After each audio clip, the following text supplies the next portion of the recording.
Oh, okay, people can't see the title, it's, Okay. but I'll fix it, I'll fix it. I get that a lot though. People, especially solicitors, they call me up. Uh-huh. And my last name is House. Oh, okay, So it was pretty easy to name the company yeah, every time I get a phone call, calling for home inspection services. okay, that was totally me, I made it this morning, so I'll make sure that gets fixed.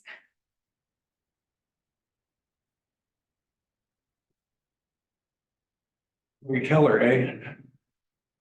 Yep, have you, the other one that he wrote that's really good is called The One Thing. It's a good book. And the qualifying question is what's the one thing I can do today that will make something else either obsolete or better? Okay. And if I can work on one thing that makes something else obsolete, then I just made my life easier, or, you know what I mean? Yeah. And then you time block your time to work on it. Good book. Okay. Appreciate that. Yes, sir.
Right, you guys, I'll go get food for myself first and get good stuff. You gonna break the ice. Yeah.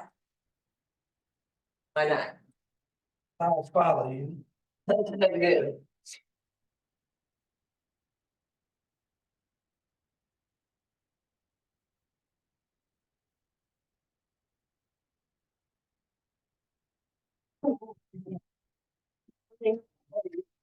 Thanks, how are you today? I think Okay.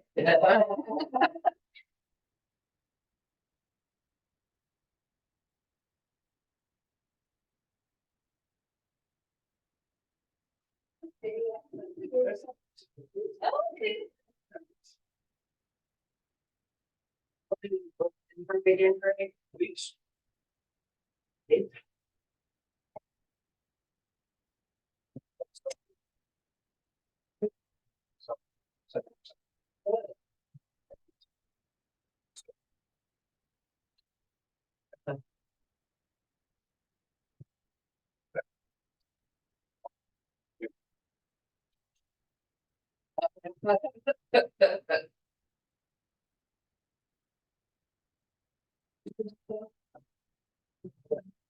Such a pain.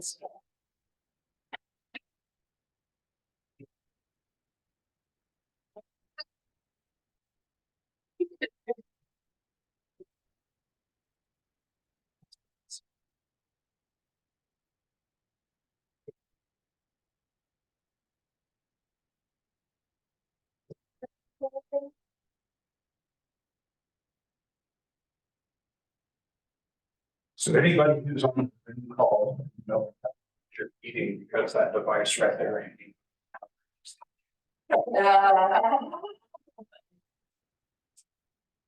That's It's the Zoom camera. Yep, we have I believe we have somebody from Paris, Texas, who's just gonna be on with us today. I spoke with her and I didn't realize there's a small contingent of Paris agents attached to this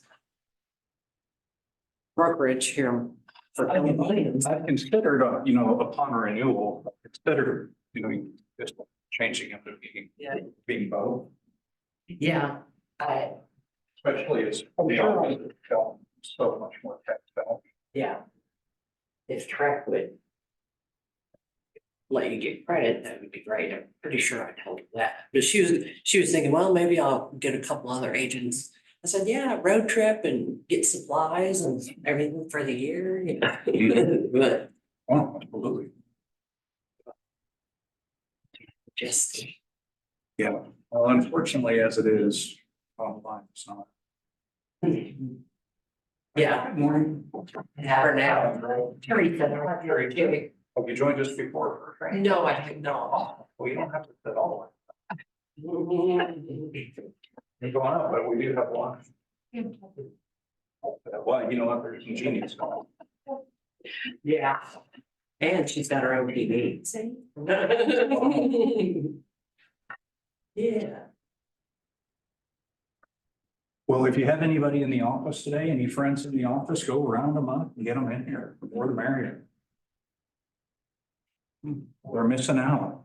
McAllister's Deli, just for showing up. I mean, what did you? Hello. Hello. Good morning. Morning. Morning. How's everybody? Very good. Hi. Thank you.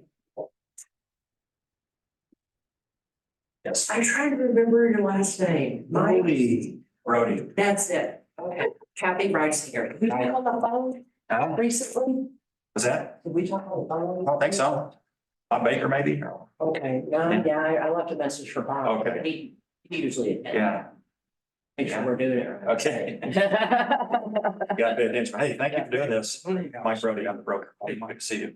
Are you joining us? No, I can't. I'm on. Thank you.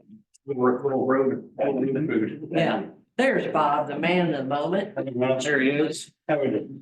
What's that? Tuesday. You enjoyed it? Yeah. A lot of you. We've done it for a lot of years. We've had great speakers. Good people. Well, It's right. Just got the to. timing was perfect for it, you know. This thing I have to. I will not do this. He's probably writing all this. Well, good. Go the bind with it. Well, no, Thank you. everything was really. Appreciate that. Yes. Yeah. I'll just stand there.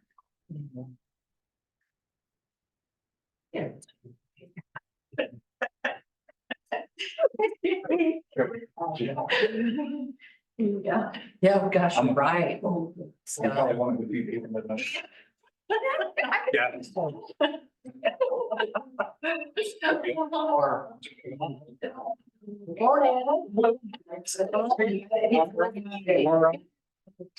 Good one. What are you doing about you?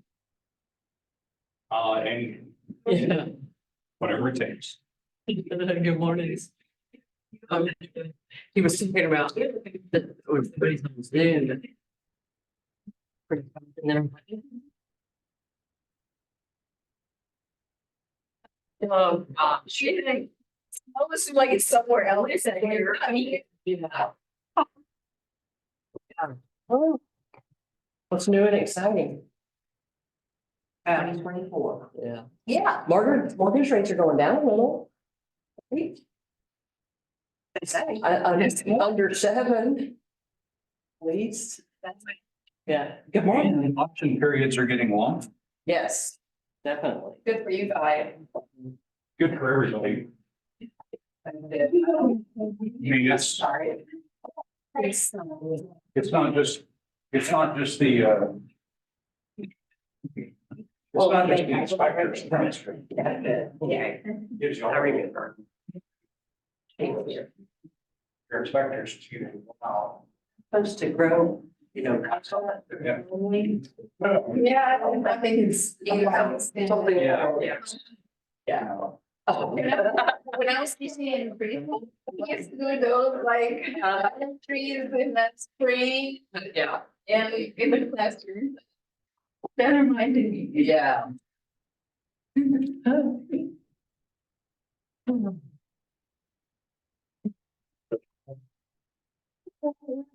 can get a, we can get, minutes early? we can do like they do in NASCAR, just get a rolling start on the day. Sure. We'll let her get her.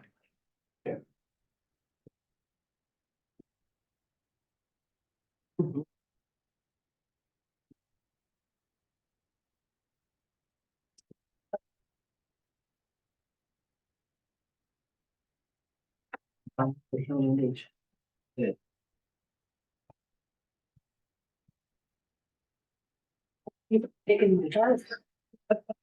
Oh, off and on. I was studying.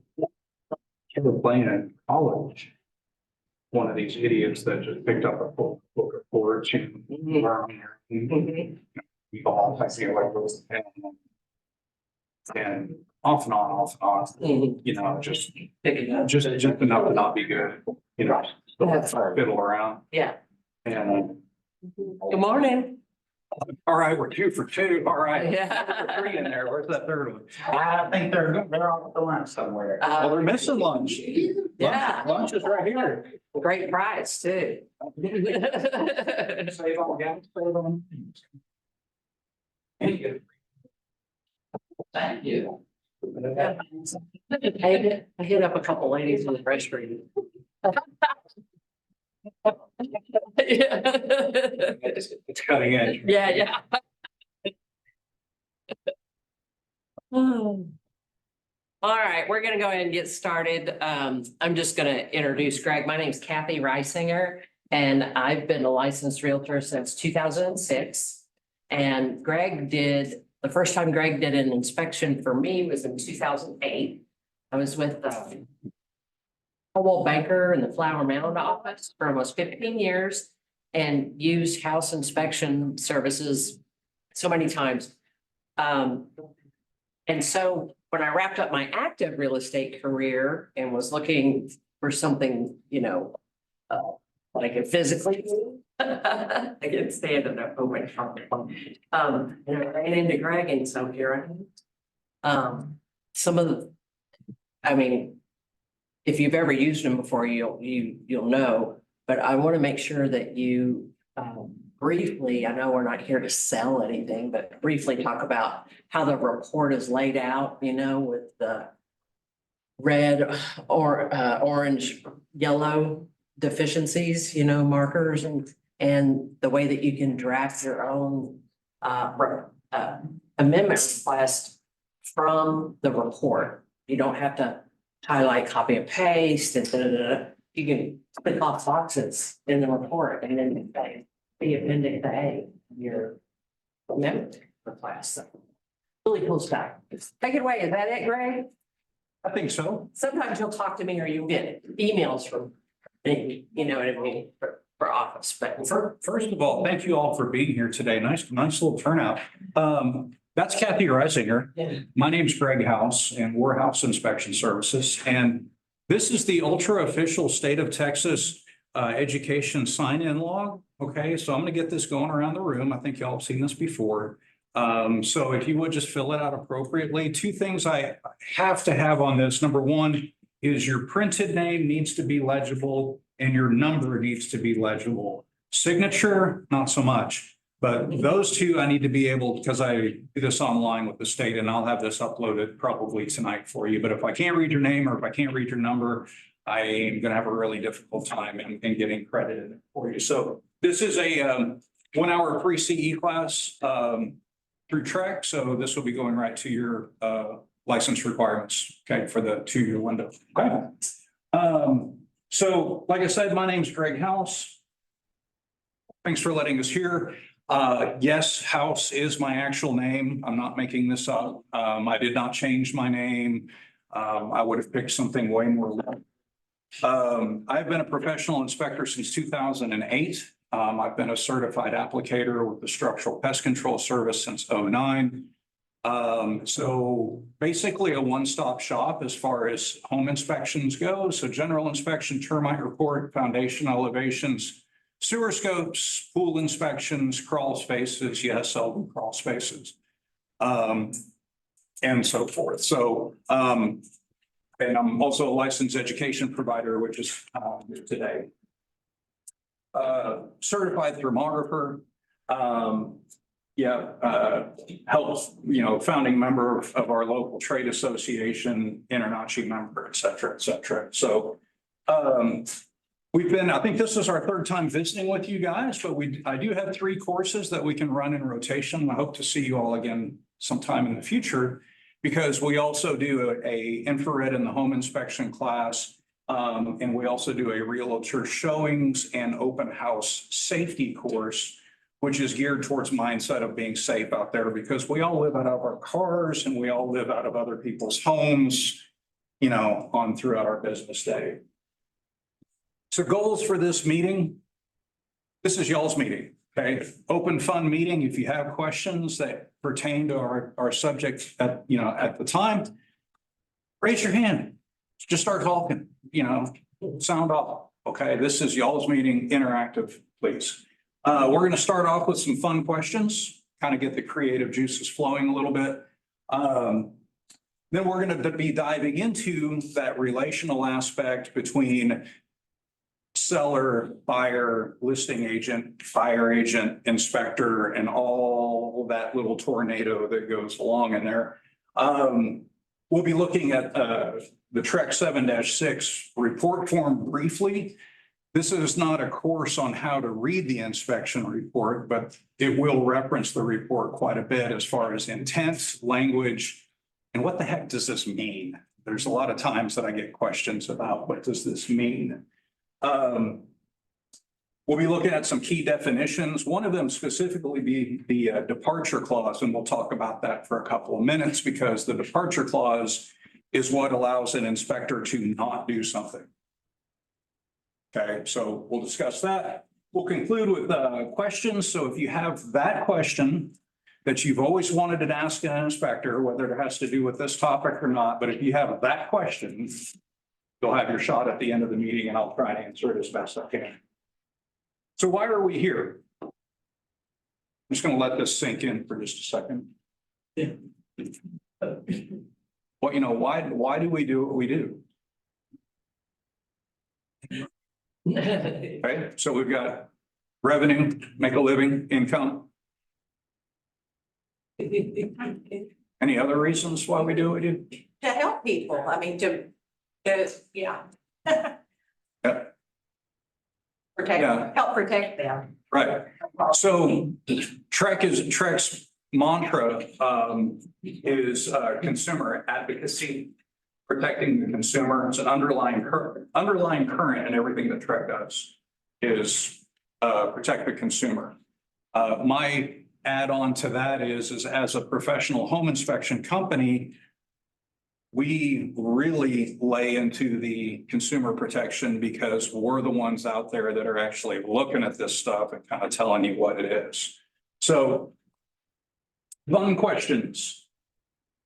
When you took your exam and took all your coursework to get your license as a realtor, how much course time did they spend on home inspections? Now, before you answer, I'm going to guess probably this much. Am I close? Okay, right. Well, with that in mind, how long do you think the average home inspection should take? Time-wise, just on a schedule. Max 30 minutes. 3 hours. Sir. 15 minutes. Sir. 15 minutes. Sir, you're killing me. Okay. 2 hours? Okay. Anybody? You would say more? Yeah. Okay, 4 or 5, I'm just like. okay, I like you. Keep going. The real actual correct answer Mhm. is it depends. That's also the other answer. Why lot of misconceptions on scheduling and home inspections. Okay, now for me personally, as a home inspector, my baseline schedule just to even get on my calendar is going to be a 4-hour block window. Okay, however, that can continue to go up based on services being scheduled. So back to the it depends comment, it depends on what services the inspector is doing. Are they doing a termite report? Is there a crawl space? Is it an older property? Are they doing a foundation elevation? Are they doing a sewer scope? Okay, so this cool. Yep, there's 30, 45 minutes right there. So the 5 to 7 hours, depending, is going to include time at the end of the inspection to sit down with the client who's supposed to show up at the end of the inspection to review the findings of the inspection report. So when you say 3 hours for an inspection, I could buy off on that, but that's just inspecting. That does not include getting the report done. That does not include giving the client a debrief. That does not include, these other things. And then once you start throwing added services on there, that time can balloon. So remember, when you're talking with your clients, whether you're on the buyer agent or listing agent side of life, just understand that the square footage of a property is not really a determining factor on how long the inspection is going to take. I will be in Lakewood all the time with a 1,400 square foot house built in 1940, and it'll be a 7-hour inspection, and people will be like, but Greg, it's only 1,400 square foot. What are you doing for 6 hours or whatever? Like, well, you've got a crawl space. That's upwards of an hour. I'm shooting elevations. I'm doing a termite report. These things add up. So I can go to Prosper and do a 5,000 square foot slab in the same amount of time that I can do a 1,400 square foot pier and beam. It's about the same. So size of the property is not a good indicator of duration of the inspection. This is my favorite. Looking forward to Bob's answers. What are the two things as a realtor that frighten you the most about getting a home inspection? And this is, I've got two common answers, and we pretty much hit on these two in one way or another every single time we do one of these presentations. So answer number one, go. Foundation. Now, what's your biggest fear? Oh, that I wanna, No, go ahead. that I wanna, something bad's gonna come out on the inspection. Okay. That deal killer. Yeah. That inspector went in there and just found everything that's wrong with that house, and my clients walked away. Okay, what's the other one? That's the first one, most common, absolutely. If they don't find what they needed to. Bingo. Nailed it. Which one do you want? Neither of those end up at a good destination. I've never killed a deal. I've had plenty of homes kill the deal. But I've never killed a deal. My job is information. Yes, ma'am. I think it just has to be presented in a way that it's not a death sentence. Oh, you're so good. We're gonna be talking about it what? Yeah. Oh, okay. Yeah. And we're gonna be talking. We're going to be speaking to that very exact same thing. So those three questions that I just threw out there are exactly the kinds of things that we're going to be talking about today, okay? So first most common question I get, somebody calls me up on the phone. Two questions immediately. When are you available? How much does it cost? It's the uncomfortable subject of money. Right. So money is a concern for everyone. Okay. Interest rates have gone up a little bit. Home prices are still, maybe a little elevated. Inspection prices can vary widely. The analogy I like to use a lot of times is buying a car. I can go to Sewell Lexus and purchase a vehicle. I can drive down to Garland Road up and down 78 and go to some place that's going to finance me there on the spot in-house. I'm still buying a car. Okay, so you have a wide range of inspection companies that are available to the consumer. Okay. I can go to Verizon and pick up the latest iPhone. I can go to Walmart and buy a track phone. I still got a phone. Okay. So pricing can be based on the services that are scheduled. Everybody likes to ask, Greg, what do you charge? My baseline to get started is $375, and it goes up from there. If I had to throw a dart at it, I would say you're probably going to be somewhere between $400 and $800 based on averages. And there's a lot of people in my industry, people that I like to associate with that will fall within that range too. I tell people, look, I am not the Dollar General of inspection companies. Nothing wrong with Dollar General, I've shopped there. But I'm more like the J.C. Penney, Macy's, Dillard's variety. So, and the importance is service and value is always greater than price. Okay, a good inspection does not cost. A good inspection pays. Much like a good realtor. I'm gonna let this just soak in for just a second. I tell people all the time, a good realtor is worth their weight in gold.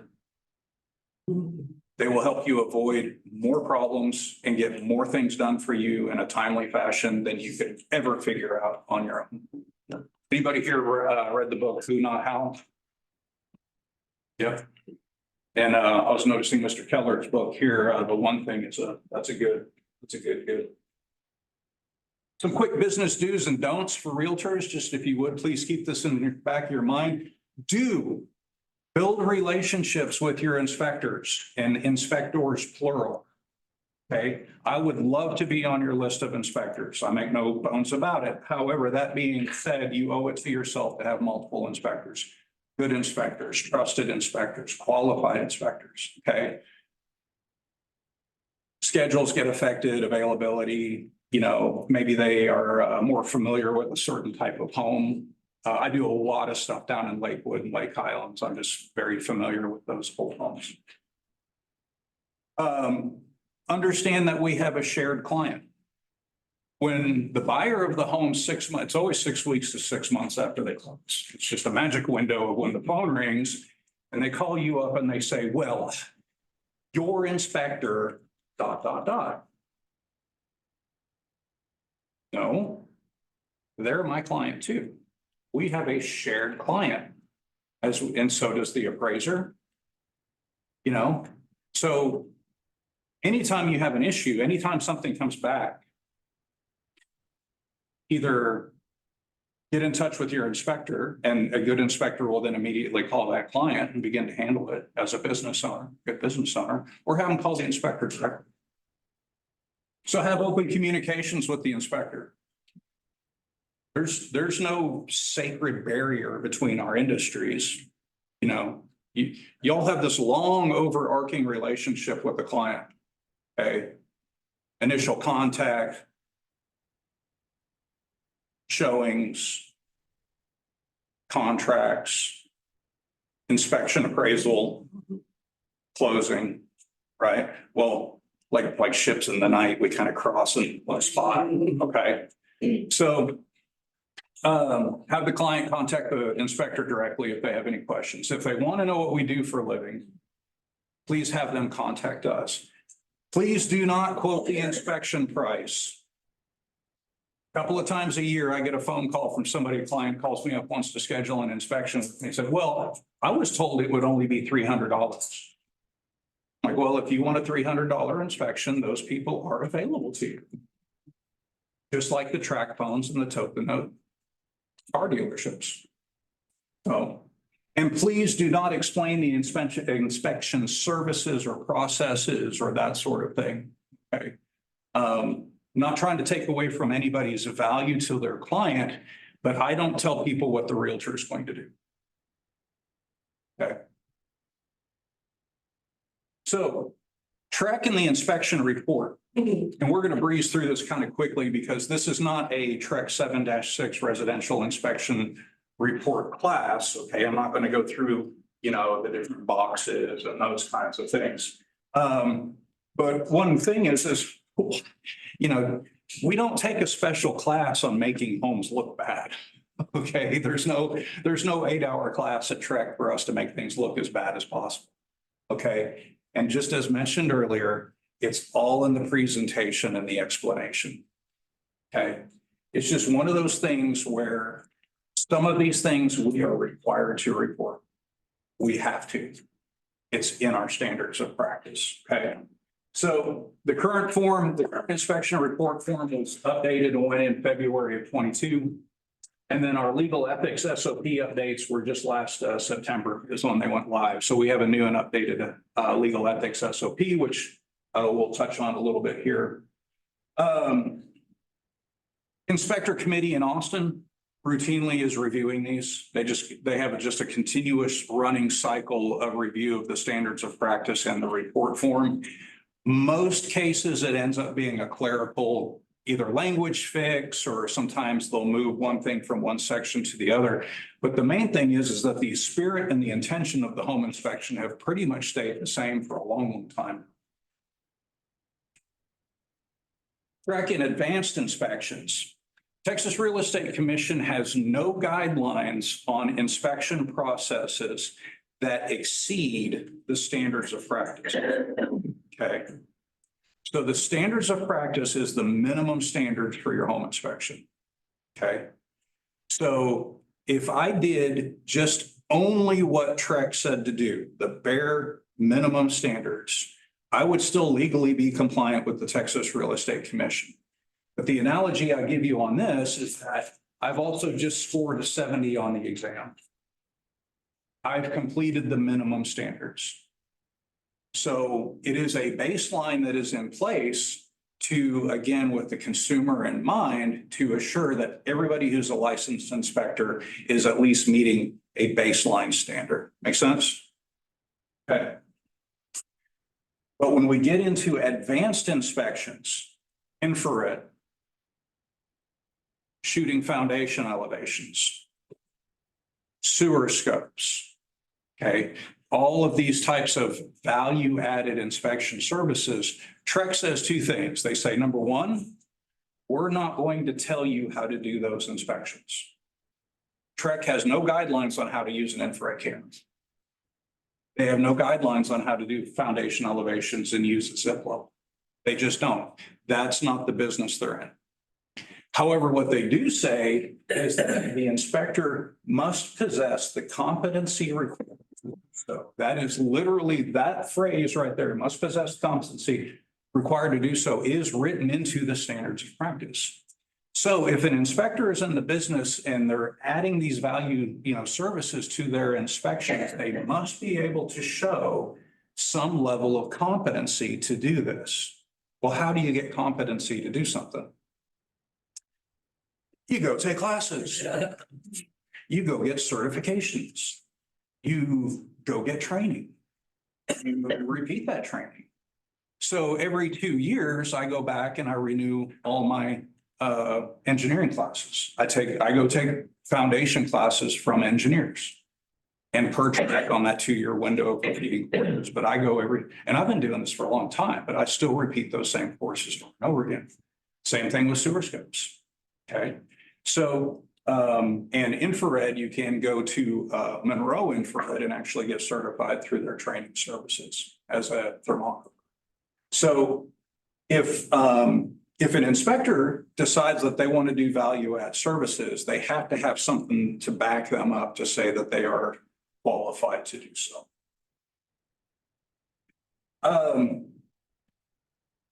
A few things that happen in our inspection report, things like gas systems used to be under plumbing for a long time. And then before that, gas was actually a separate topic, and then they rolled it into plumbing, and then they rolled it back out into its own special section again.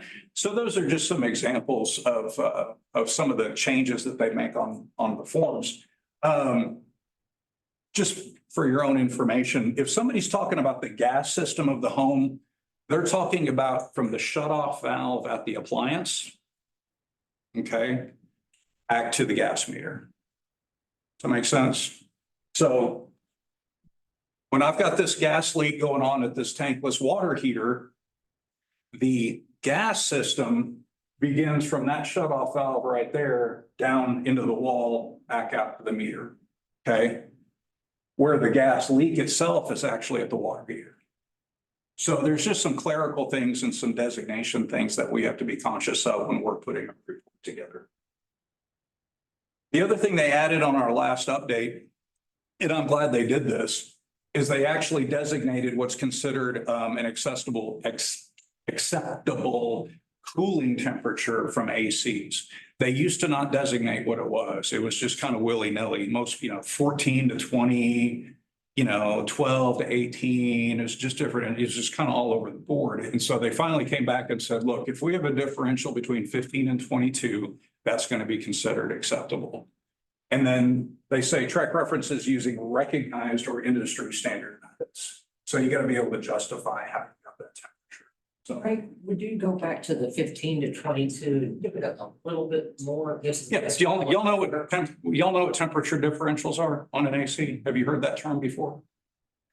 So when the AC is running, you have the return air vent that goes into the unit. Usually that's where the filter is too, okay? And then it's blowing out of the ceiling vent, okay? The differential is what's the difference between the room temperature air going into the system versus how cold is it blowing out of the vent? How much is the system cooling? So if you're in a 80-degree room and it's 80-degree air going into the air conditioner and it's blowing out of that ceiling vent somewhere between 65 and 58 degrees, you're going to be in that acceptable range of cooling. Okay. And so the inspector should be using some type of device. Some people still use the old temperature guns and that sort of thing, but some type of a device that you can reasonably measure those differences. Is there something newer than the old? I just use my infrared camera. It's just so much more precise. The infrared actually shows the temperature? Yeah. Oh. And you can put what they call a spot size ratio. With the temp guns that you can buy for $30 at Home Depot, the further away you get from something, the bigger that area that it's picking up gets. So if you want to use one of those temp guns, you better be about 8 foot tall to where you can put your hand at the 10-foot ceiling to get a really good reading on it. I like to use them on people. Yeah. The infrared is just, it's just so accurate. It's like there's no argument. Arc fault breakers. Okay. This was something that back in 2011, they put into the inspection. Anybody here been realtor since 11? Okay, all right. So they And Martin third, I don't know what, that's one over here, good lord.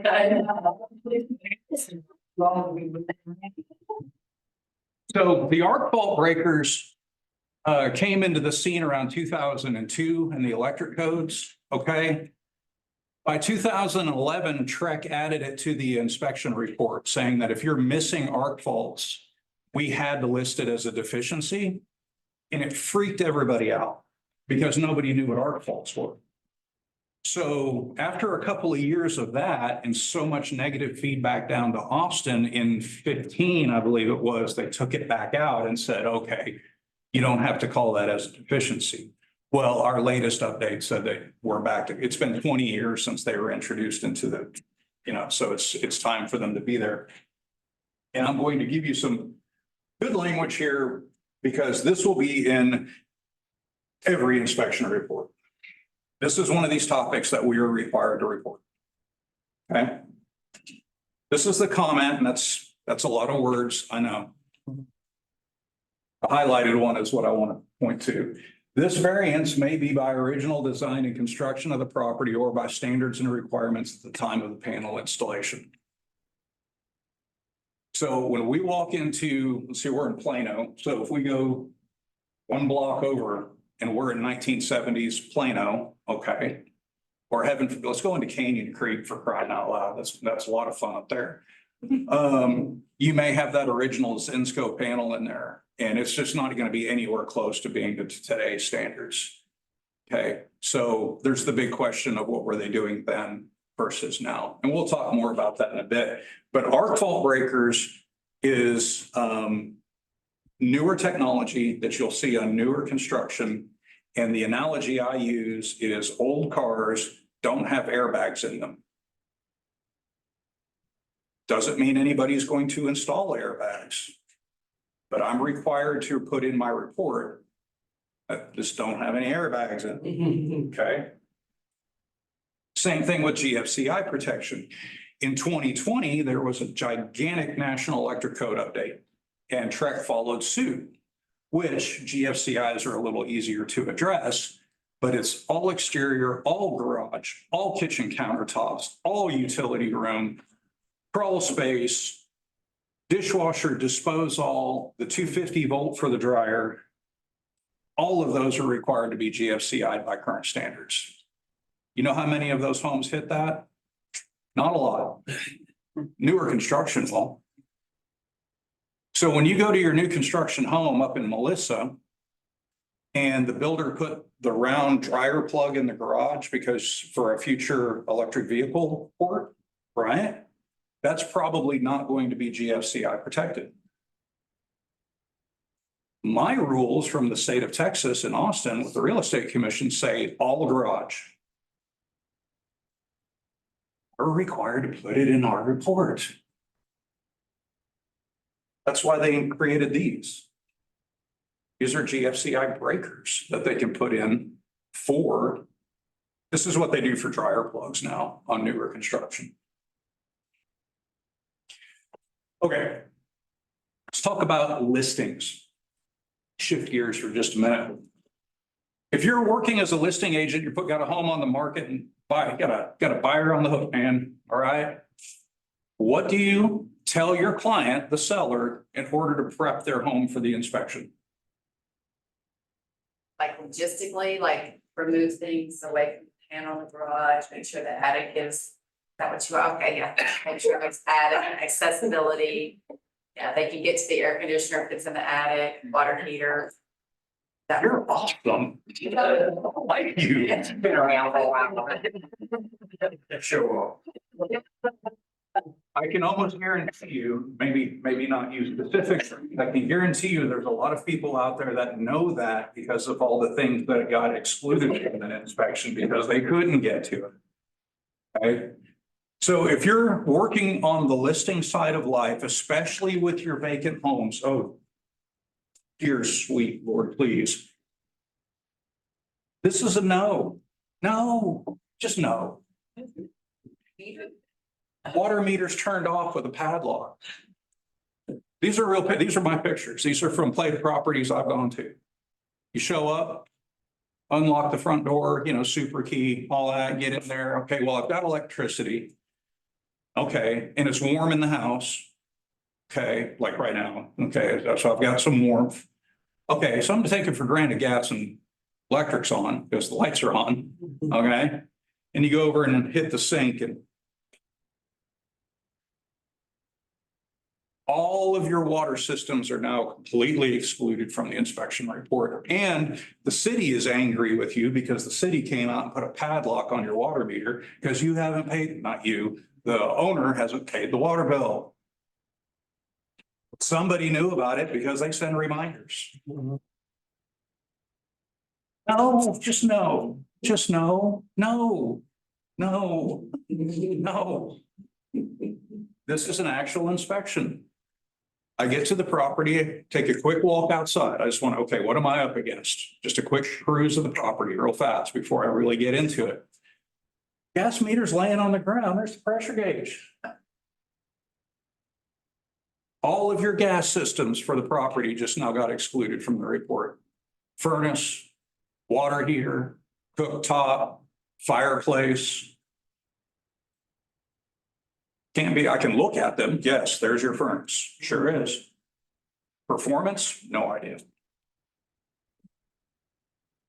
So, excuse me. When an inspection schedule goes live in my system, emails go out to everybody. Email goes to the buyer, email goes to the buyer agent, email goes to the listing agent. This is the email that goes to the listing agent. Okay, this is my actual email. Important information. And like I've got asterisks and exclamation points and stuff, like, please forward to your owner occupant.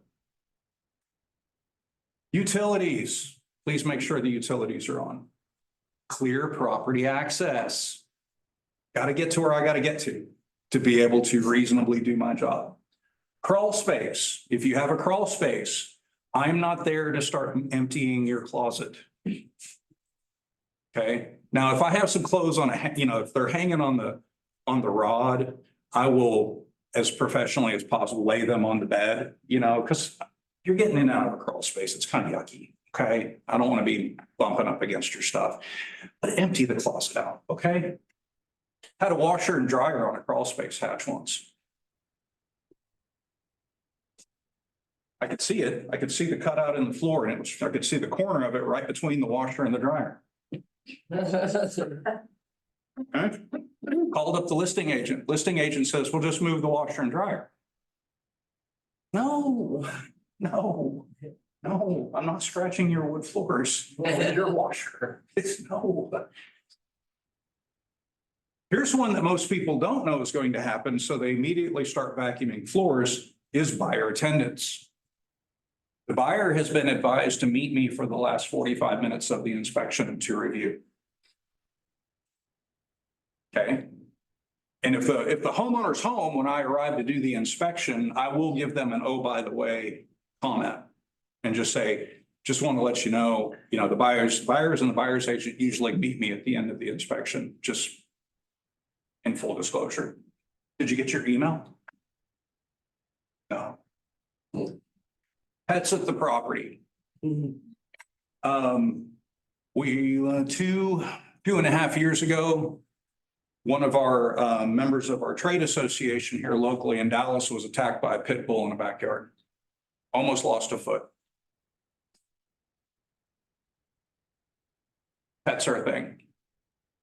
Also, we end up with the Houdini dog or the Houdini cat, and, you get that little feeling of right around your ankle real quick, and you see the tail go around the corner, like they're gone. But I can't chase your cat down.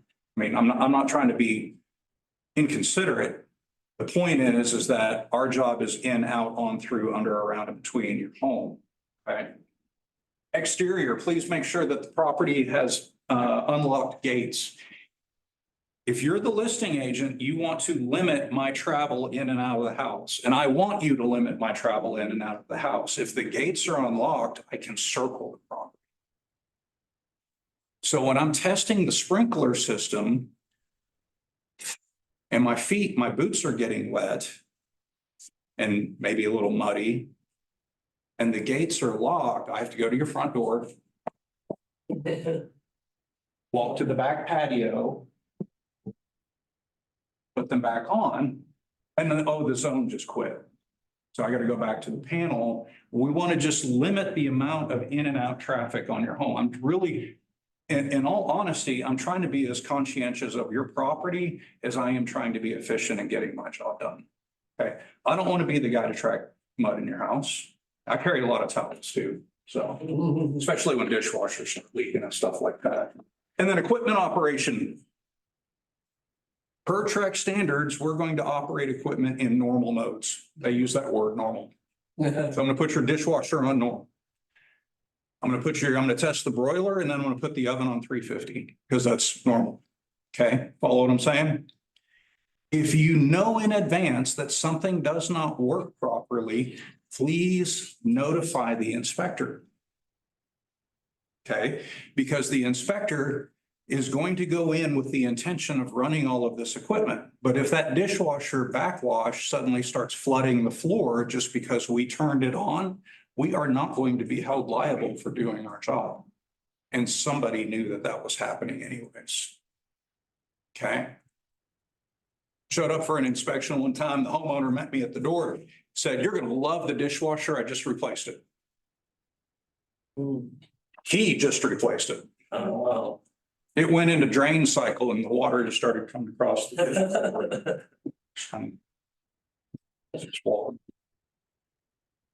You want to turn that off or should I? Oh, I'm just kidding. I didn't say I thought it. I didn't. Accessibility, you're so spot on. I mean, no, what am I supposed to do with this? This is an actual inspection. I took this picture myself back in 18. Okay, so with the buyer's agent side, so now you're on the buyer agent, okay? You've made the offer, you got the contract signed. You got your option period terms set up. Let's go get that inspection done right on, okay? What do you do to prep your buying client for the inspection?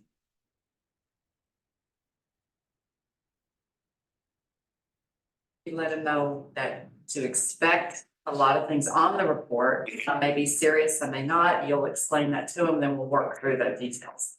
Good answer. Did y'all hear that? That's a very concise, good answer. That's, Gold star. This is presuming the buyer is just gonna be there at the end, correct? They are only allowed to be there. Well, we'll touch on that in a minute. And we had this conversation before. It's written in our standards now. They put it in language, like actual in writing. We'll talk about that. Okay, got it here in a second. First of all, set your client expectations, just like you're saying. I'm sorry, what's your name? Terry, Terry, spot on. Bridging the gap between what people think we do and what we actually do. Okay, because you got a couple of different schools of thought. So misconceptions, you might have that first time home buyer. It's a whole new world. Okay. They are lost in the woods. Okay. It's a big process, something they've never done. Biggest purchase they've ever made.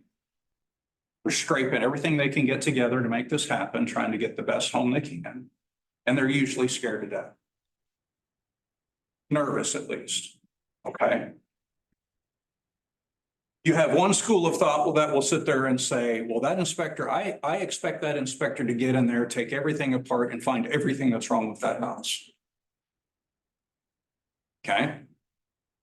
Then you have another school of thought, people who may not understand what we do, that are going to say, well, they're not going to do anything. They're just going to walk through and, you know, okay, looks pretty good. Yeah, okay, all right.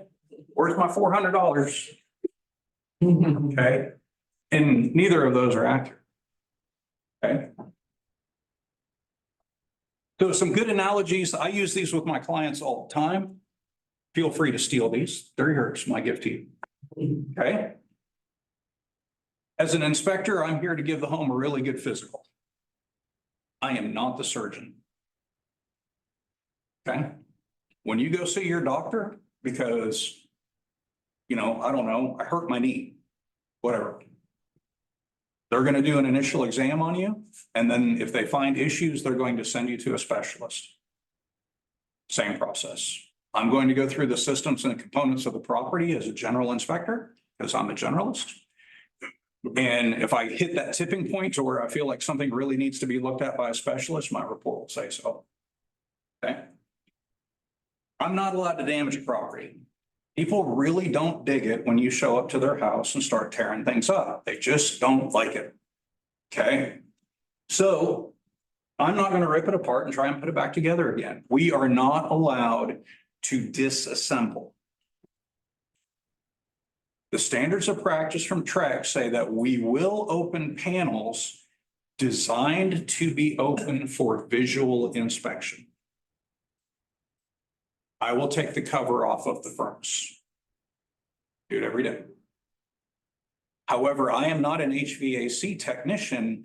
I am not going to pull the evaporator coil out of that unit. Make sense? So there's that line in the sand that we legally per TREC are not allowed to cross. Okay.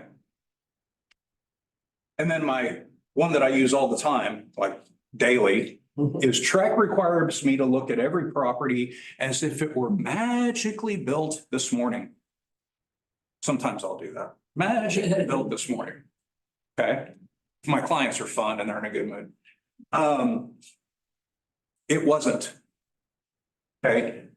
Code and technology variances will show in the report.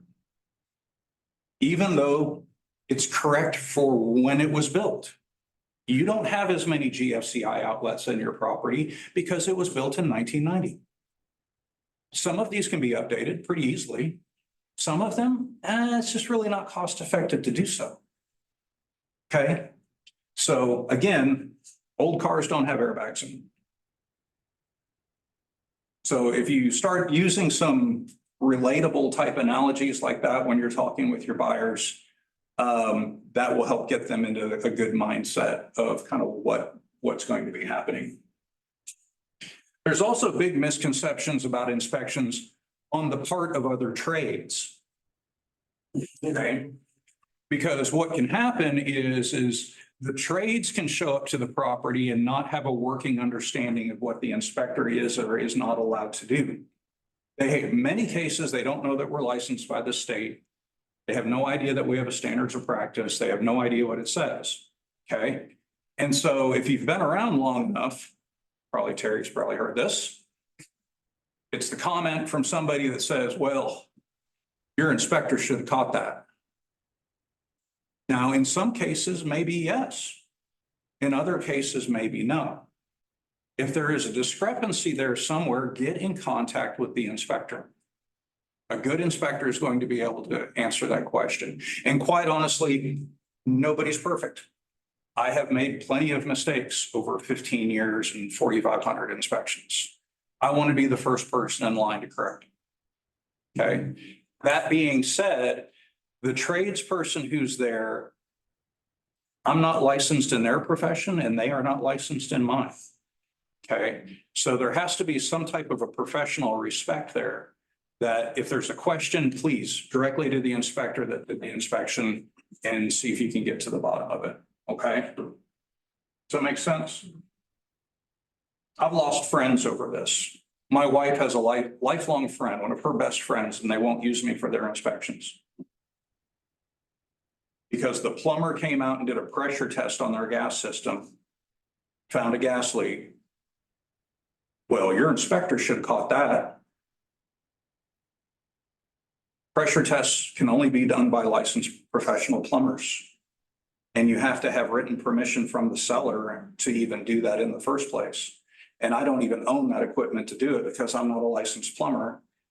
And you have hundreds of feet of gas line on your property that's completely inaccessible. My credibility is now shot because of one comment. So, is the client allowed to attend the entire inspection? Okay, we have yes. Okay, yes. Do we have any other yeses? Can I get the yes people to raise their hands? Well, according to the terms of the contract, 7A, yes. Okay, I say yes. you say, The inspector probably not going to see you to the very end, so you can just, you won't be able to see everything they're doing, because they're in control. You can be there. okay. Do we have any no's? Yeah. Okay, okay, I'll go down. okay. What if I said you're both right? So I want to know why the no. Say you're. Why the no? Why? Tell me why. Why? Oh, you're I know. asking me? Yeah. No, could you? A is a waste of, Look at the question. Allow. Yes or no?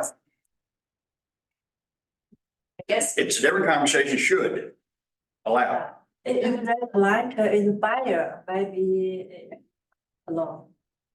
Buyer. Yeah,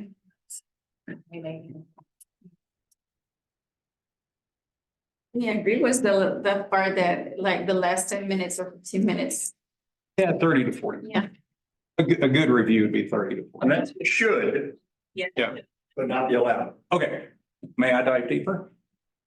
Yes, you may. Okay. The answer is yes, but with permission. So our standards of practice just got updated September of last year. Okay, so what's that, 4 months ago, something like that? Okay. And this is now what is actually written and in the publication to the inspector community per TREC. Okay, so this is the latest and greatest guidelines from Texas Real Estate Commission regarding people being in other people's homes, because what it comes down to is I have permission for me to be there as the inspector scheduled. I'm insured for me to be there as the inspector scheduled. And through either showing time or broker bay or other arrangements have received permission for me to be there, right? Okay. We're liable though. It's not our property. And there's a certain respect that we have to have for properties that are owned by another party. Okay, so the 1-to-4 residential contract, as I understand it, does not indemnify inspectors. Now, when you sign a listing agent, your homeowner signs off that they understand that realtors will be showing the property, correct? And that with proper scheduling and permission and so forth, they have permission to be there, right? And that they will be bringing other third parties into the home. As a licensed realtor, you'll be bringing other third party unknown people into their property, correct? To show the home, right? Doesn't say anything about inspectors. Well, there's a section on the access to the property, and that's where you talk about the super key, and you just tell them that the only people that can get through the key is licensed inspectors, appraisers, or realtors. Okay. So that kind of sets it to Okay, right, a little bit. yes. So as an agent, Again, permission for me. yeah, so as an agent, if they want to be there, you need to be there with them as an agent. That is one of the options, absolutely. So here's what's literally written in the standards of practice now, okay? This is on page 21 of the student manual. Because I went and copied and pasted it, so, okay. Access to property for persons other than the inspector, responsibility of other parties. And I went through and highlighted kind of the important part, but the primary obligation is to the inspector's client or shared client. However, when the client is not the property owner, the inspector must also be mindful duties to the property owner, respect for the property. Okay? An inspector must remember that although the property owner is granted access to the inspector, this does not mean the inspector may grant access to other parties. Period. That's pretty, there's not a lot of wiggle room. But it continues. At the property to perform an inspection for the client, not to coordinate other services. I'm not there to meet the pest control guy, the flooring guy, the painter, the cabinet guy, the foundation guy. Okay, I'm not part of that coordination. I say me, the inspector. Okay. Only the property owner may grant permission for someone to access the property. Period. That's pretty blunt. And they do in the contract. Okay. Sometimes the property owner may permit the listing agent to act on their behalf to grant access. Okay, if the client is accompanied by their agent to, he just stepped out, but what he said just a second ago, if you're the buyer's agent and you are there, then you are the approving party to be with. So if the client wants to show up so they can walk the house and talk about paint and curtains and all this other stuff, and you're there, then all bets are off. Yeah, you're fine. The inspector is not. Okay. And then here's the one that will cause some clumsiness. And if an inspector does this, please understand they're just following the written instructions. Okay, please don't get your feelings hurt.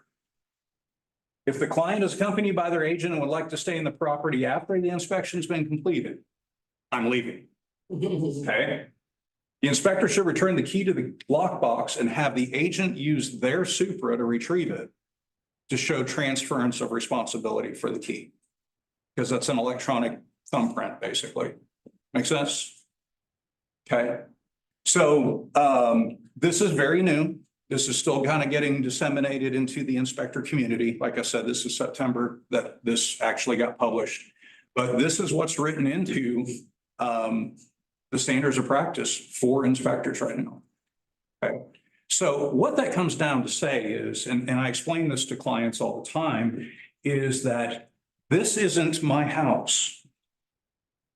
It's really not very courteous of me to just throw the door open and let anybody into this property. If you were selling your home, would you want me to do that to your house? That usually clicks pretty quick. Okay. But I tell them in advance too. Here's the notification that goes to the client. The inspection is scheduled for a date and time. Okay, and in so many hours. Please plan on arriving 30 to 45 minutes prior to completion only to review the inspection findings. Please make arrangement for other parties so that we can focus on the inspection because you just paid me a nice little sum of money to get you all this information. Okay? And it goes on to say, if you feel it's necessary to be there for the entire inspection, and there's a segment of the population that really wants to be involved in this process, okay? That's fine, but we're going through the steps ahead of time to get permission so that when you show up at the door and I don't know that you're coming, we don't have to bog down at that moment. Written permission, either via email or text, some sort of verifiable format, is fine. If the homeowner wants to contact me and say, hey, it's Joe Smith at 123 Main Street, and I understand the buyers want to be there for the inspection, here's, I grant permission for that. Just want to let you know that's okay. Thank you for asking.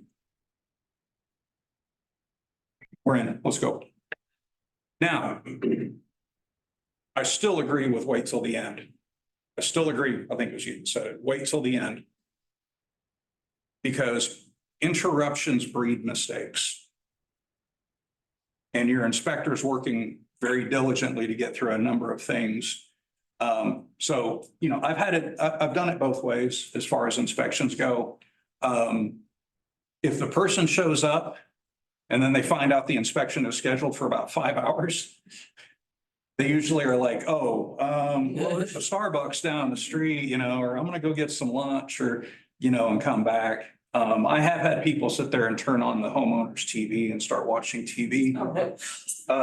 But matter of fact, Or the pool. We've had buyers use the pool. Yes. like dove in. In fact, we found out, but after the fact, we knew this problem because buyer knew house had opened like that, went to their car, got their swimsuits, went in, changed and got the pool. No. Yeah, well, It's August, At least one of them, we did want to see him in a swimsuit. So true stories, okay? These are actual things that have happened to me. Client shows up for an inspection with the entire family. Okay, husband, wife, 3 kids, mother-in-law, whatever. Everybody scatters throughout the house. Next thing I know, I can hear kids upstairs jumping on the beds. Yeah, true story. This was your listing.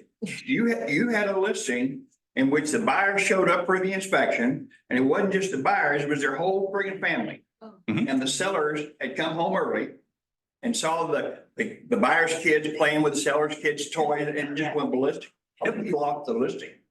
And I know they were really mad. Yeah, and we're in, It should have been. rightfully so. Green Day. So client shows up for the inspection. Brought their dog. I walk up, open the front door, dog runs in. What are you thinking?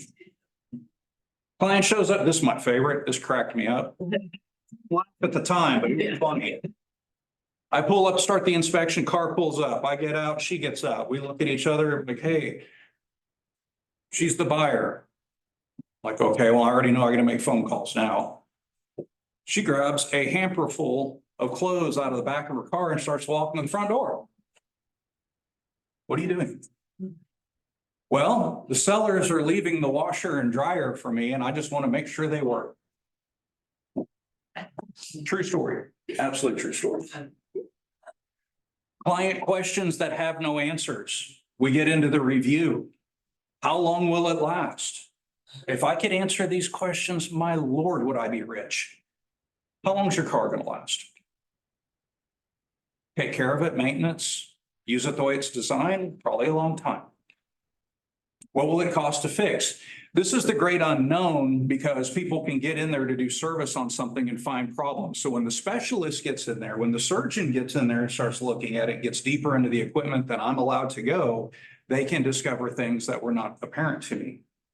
And then things start getting more expensive. Did it pass the inspection? The inspection is not a pass or fail. The inspection is a snapshot of the condition of the property at the time of the inspection. And that's not just bad news. So your good inspection report is also going to tell you what was performing correctly at that time too. Would you buy this house? Yeah. Would you want your daughter living here? Yeah. Would you buy this home for your grand? Homes don't scare me. I'll have a couple of three things that I want satisfactory resolutions to. Outside of that, it's just, to me, at this point, it's just kind of a piece of machinery at this point. You know, it's a piece of equipment. So sure, I mean, if I had a satisfactory resolution to these, you know, key issues that I have on the property and the price is right, sure, I'd buy it. Of course, I don't tell them I would immediately put it on the market, but you know, it crosses my mind. So again, please set the client expectations, okay? Condition report at the time of the inspection. I am not Nostradamus. I do not have a crystal ball. Nobody does. Again, I'd be extremely wealthy. Is the property performing as intended? Is it doing what it's supposed to do? Inspection report does not include cosmetic items. Okay, so if you don't like the little stain on the carpet, I tell people all the time, look, if you have a stain on the carpet, I'm not putting that in the report. Okay, however, if you have loose carpet that you may trip and fall, that will go in the report. So functional mechanical structure. There will be a number of items listed as deficient based upon age and technology. We've already kind of talked about that. And I am not there to provide buying advice. I don't get involved in numbers. I don't get involved in money. I don't get involved in interest rates. I don't get involved in terms of loan. No. I'm there to get you the information regarding the condition performance of that property at that time. Okay. Any questions on all that? Okay. I'm going to speed up quite a bit. The report preamble, I know we're like right up against it. On the report preamble, the first page and a half of the TREC inspection report has really improved over the years. If you remember it from about 15 years ago, it was a colossal mess. And they've done a really good job of simplifying and making it much more readable. So if you've been in the business for the last 5 years, you're lucky because they've done a really good job cleaning that up. It does state the responsibilities of the inspector and client. And there's some key language in there I want to hit on real quick, and then I'll get us out of here. The purpose of a real estate inspection is a visual survey of a structure and basic performance evaluation of the system components of a building. That's what your inspection is, and this is in the TREC form. So this is state of Texas. Okay. Responsibility of the inspector. We use the inspection report form. That's the first thing they say. You'll use the inspection report form. If it's part of a transaction, it's going on the report form.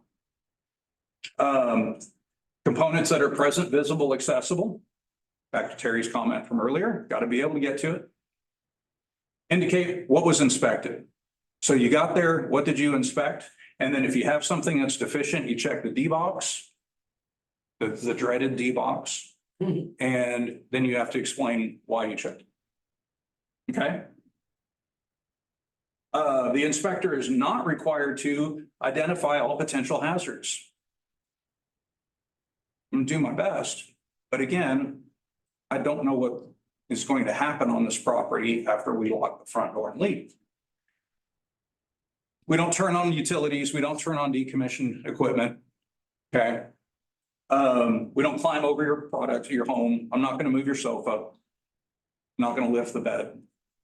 Okay.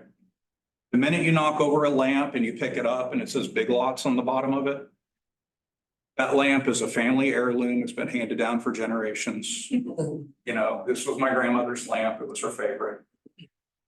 Think I'm kidding. Yeah. These things happen. My favorite. The report does not obligate any party to make repairs or take other actions in the event that any further evaluations are needed. It's the responsibility of the client basically to do so. Just because you had an inspection done does not mean that anybody has to do anything about anything. This is an assessment report. It's an information report. Now, I don't recommend ignoring it, and there will be suggestions in the report. Okay. Also, items marked as deficient may lead to discovery of additional deficiencies that were not present, visible, or accessible at the time of the inspection. AC guy gets out there and realizes you have no Freon. Well, that explains why you weren't cooling correctly. I told you it wasn't cooling correctly. Okay. There's a number of limitations listed in the preamble. Okay, it's not technically exhaustive. Consumer notice information, this is the old OPI form for anybody who's been around for a while. They embedded it into the actual report form. This is your code variance one. This is the one that makes the home look so bad because it doesn't match current standards. And they go on to specify arc fault devices, GFCIs, safety glass, stair balusters, smoke detectors, carbon monoxide detectors, just all of these things. Improperly installed appliances, that's your anti-tip that you get in every report because nobody ever puts them in, et cetera, et cetera. Bonding, grounding, all of these other items that you see in the inspection report over and over again. So the TREC preamble sets the stage for the inspection report. So it would be to your benefit to just take 10, 15 minutes, read that, become just have a working familiarity with it. You don't have to memorize it, but just kind of an idea, a framework of what it's saying, because your client is signing on this. Got a number of definitions we can breeze through, but we're running just a little bit long, so I'll hit this real fast. Accessible, can I safely get to it? Okay. Yeah, can I safely get to it? Performance, is it doing what it's supposed to do? Deficiency, something that adversely or materially affects the performance of a system or component. Inspect means to, inspect. Okay, to operate in normal ranges using ordinary controls. These definitions are in the standards practice. The departure provision, this is the last one I want to hit on, and then I'll get us out of here. This is the one where if an inspector cannot do something, they can depart from it, and you'll be notified upon discovery. It says that in the rules, you need to notify upon discovery. Things I won't know till I get there. So I like this picture. What am I departing from in the inspection here? A bunch. You were going to say something? Electrical panel, attic, water heater, sprinkler panel. Okay, plus all the interior walls in that area, all the plugs in that area. Probably your exterior GFCIs will get excluded because the reset's going to be in the garage and I can't get to it to reset. Okay, so the minute I get in and open the garage door or walk out into the garage and see that, if you're the buyer's agent or you're the client, you're getting a phone call from me and probably some text pictures. I won't be able to do these things. That's the departure clause. Okay. If the roof pitch, if I have a lightning storm, I'm not pulling out my 17-foot aluminum extension ladder. Okay, that's going to go under departure clause. Okay. And you have to reschedule it or? Usually, no, it kind of depends on the circumstances. If I have major utilities shut off to the home, commonly we will reschedule.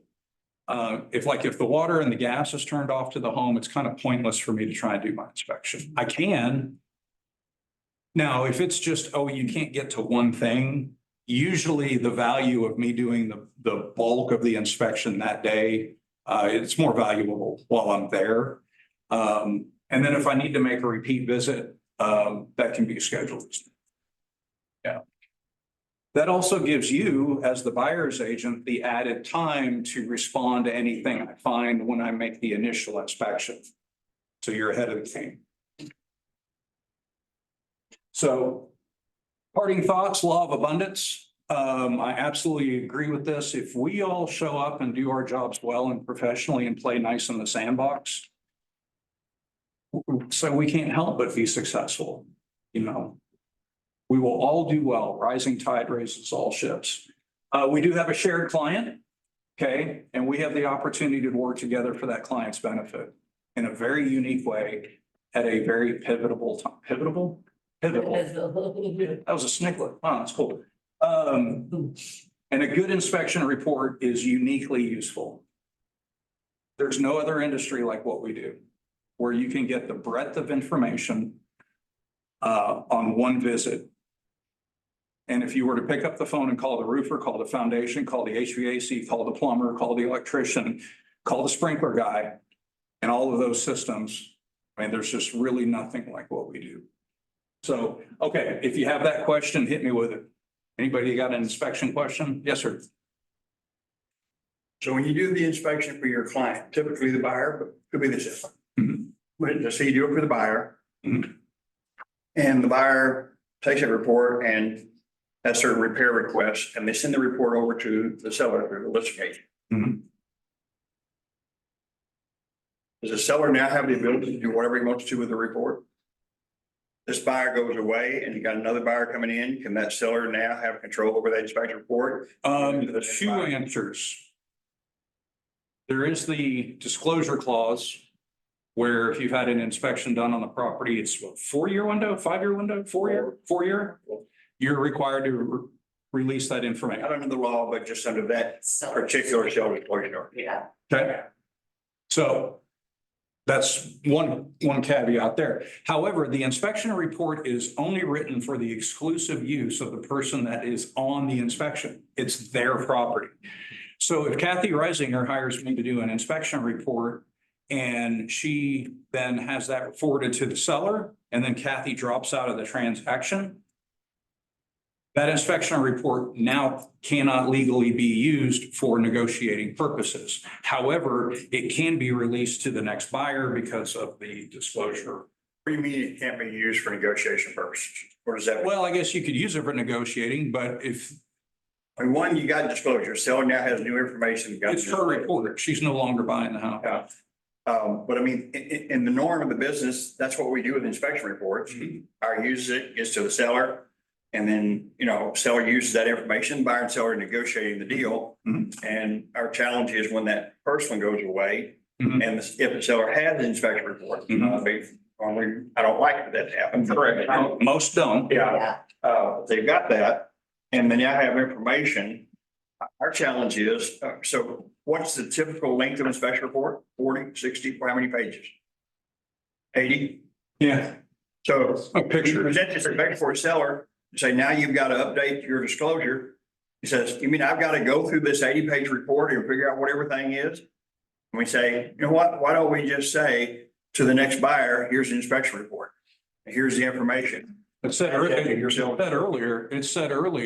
in the preamble from TREC that the inspection report does not require anybody to update, repair, change, fix. Well, I change the seller's fix, disclosure but- has to be. but the Texas Property Code requires the seller to update their self-disclosure notice. Like you to update their information, when you get your information. He just puts. And Texas Realtor has to do, so we say see attached report, which what we do, because sellers not gonna take the time to sit down and go through it. In fact, the seller may dispute half that information. Yeah. Because they think, oh, that's not a problem, I'll fix it.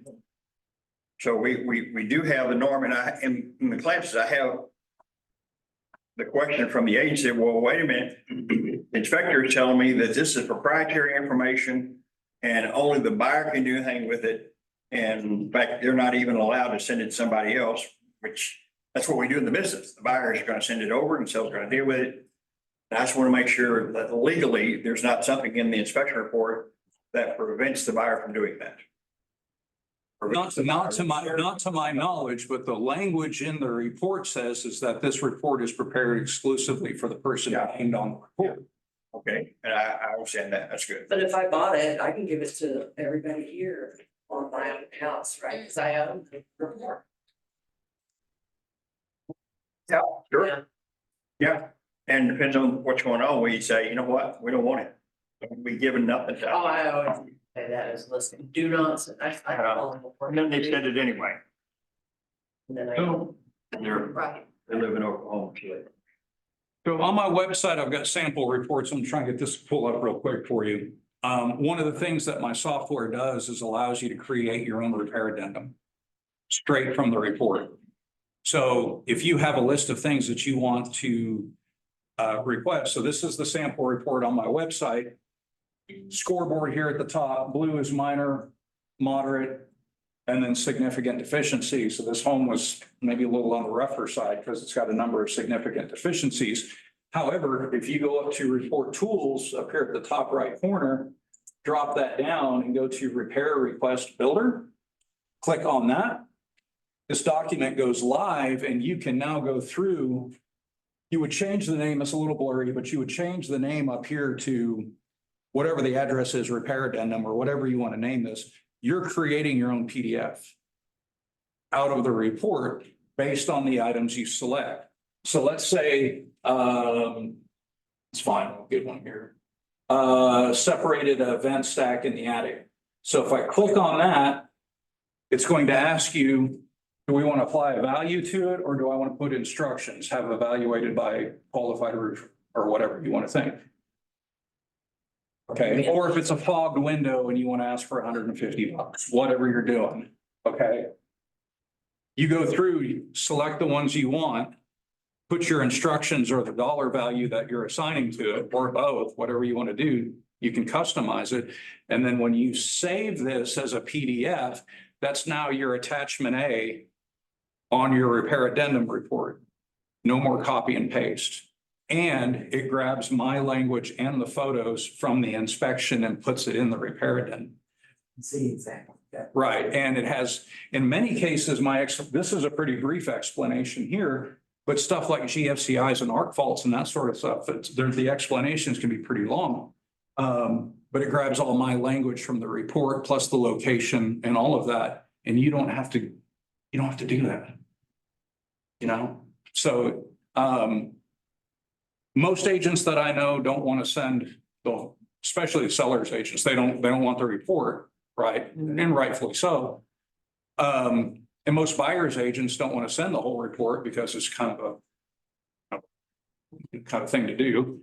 So now you have a method of putting together your repair addendum of the specifics, and that's what goes to.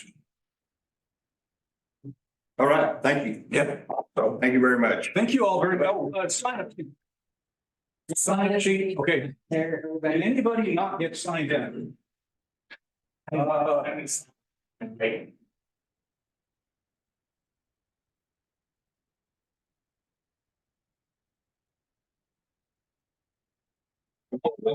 people.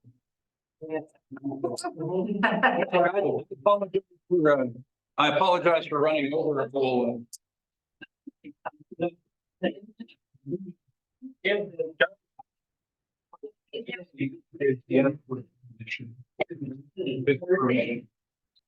Of the old. You got it. Yeah, we were laughing. You laughing?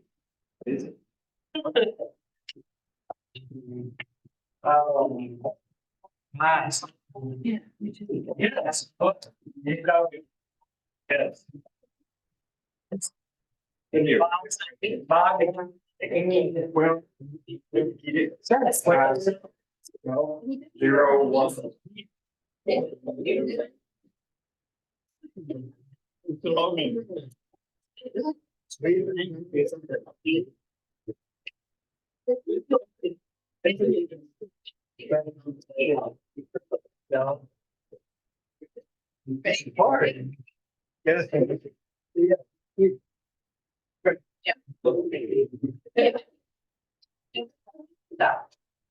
Jack, did he end today? Look like.